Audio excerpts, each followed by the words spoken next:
Good afternoon, children. How are you today? It's your teacher again, and today I'm going to read you another Mr. Mem book. But first, before we read it, does anyone know what day it is today?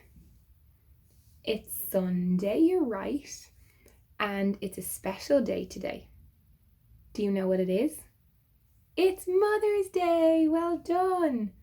And in school, do you remember we made something for our mums? We were very organised, had it done a while ago, and you were meant to bring it home, but it's still hanging up in the classroom. Do you remember what we made? We made suns! And what's shining today? The sun for Mother's Day. And do you remember what song we learnt? We learnt, "You are my sunshine, my only sunshine. You make me happy when skies are grey. You'll never know, Mom, how much I love you. Please don't take my sunshine away." Do you remember we learnt that? Now I'm going to read you your story for today. And your story is Mr. Greedy. Mr. Greedy. Mr. Greedy liked to eat. In fact, Mr. Greedy loved to eat, and the more he ate, the fatter he became. And the trouble was, the fatter he became, the more hungry he became. And the more hungry he became, the more he ate. And the more he ate, the fatter he became. And so it went on.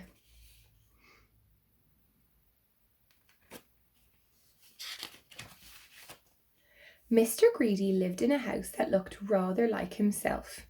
It was a roly-poly sort of house.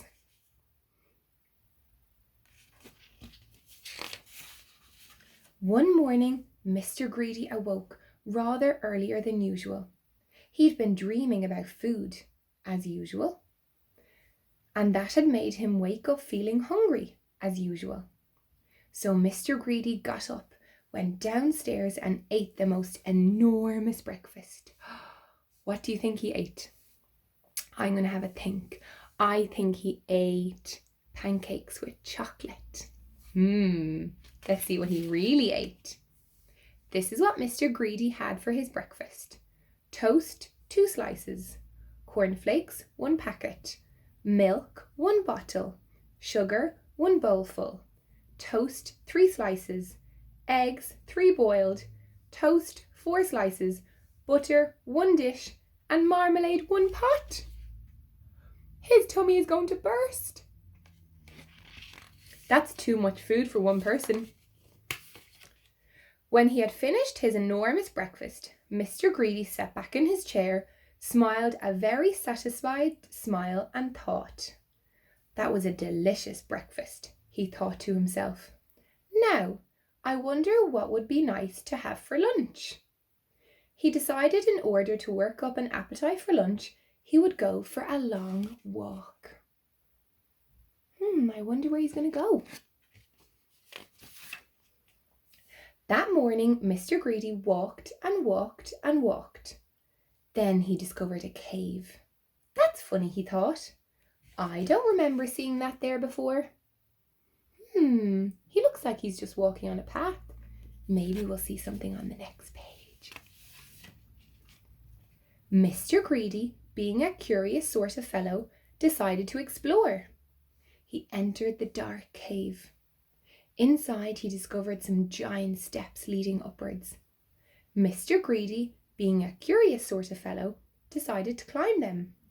They were very steep and very difficult to climb, but with much huffing and puffing, Mr. Greedy climbed up and up. The steps are taller than himself. I wonder how he's managing to get up there.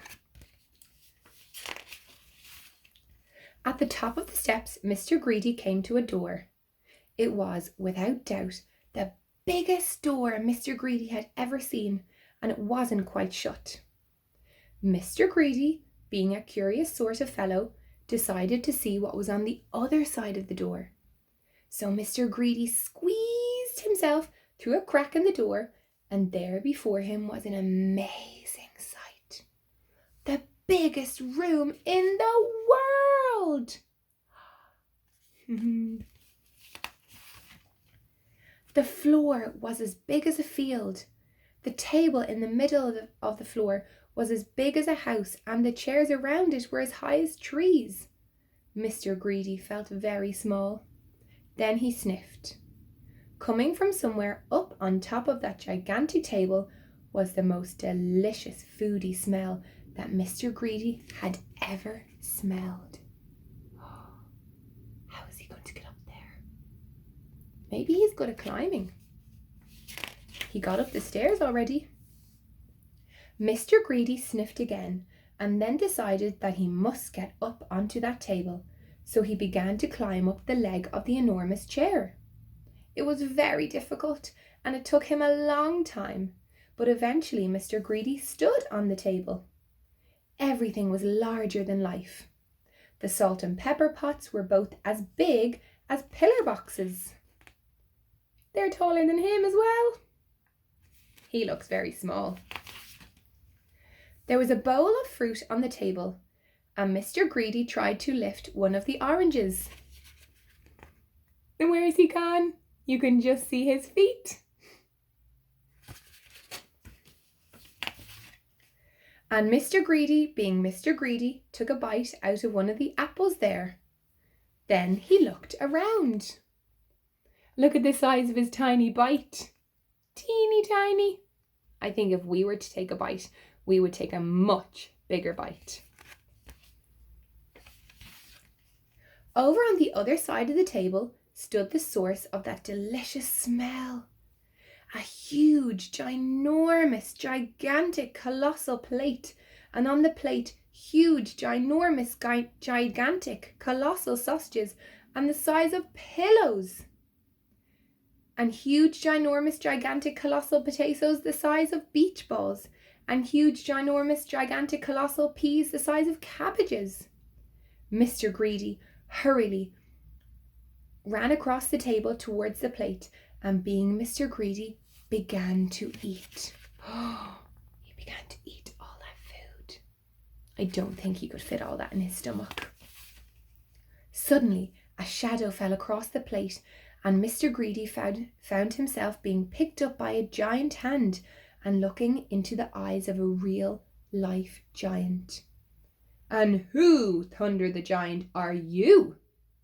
Mr. Greedy was so frightened that he could only just manage to squeeze his name. "Mr. Greedy," he squealed. The giant laughed, a laugh as loud as thunder. "Greedy by name and greedy by nature," he bellowed. "Well, I think, Mr. Greedy, that you need to be taught a lesson." There he is. He looks very frightened. Hope the giant doesn't hurt him. And what a lesson it was. The giant made Mr. Greedy eat up everything on that huge, enormous, gigantic, colossal plate. When he had finished, Mr. Greedy felt very ill indeed, as if he would burst at any minute. "Now," said the giant in a much quieter voice, "do you promise never to be greedy again?" "Oh yes," moaned Mr. Greedy, "I promise." There he is, promising to the giant not to be greedy again. "Very well," said the giant, "then I'll let you go." Mr. Greedy climbed down from the table and went out through the door, feeling very fat and extremely miserable.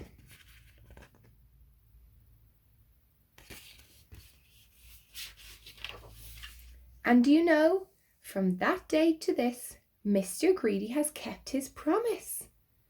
And do you know something else as well? Mr. Greedy doesn't look like he used to look anymore. He now looks like this, which I think suits him a lot better. Don't you? So if you know anybody who's as greedy as Mr. Greedy used to be, you know what to tell them, don't you?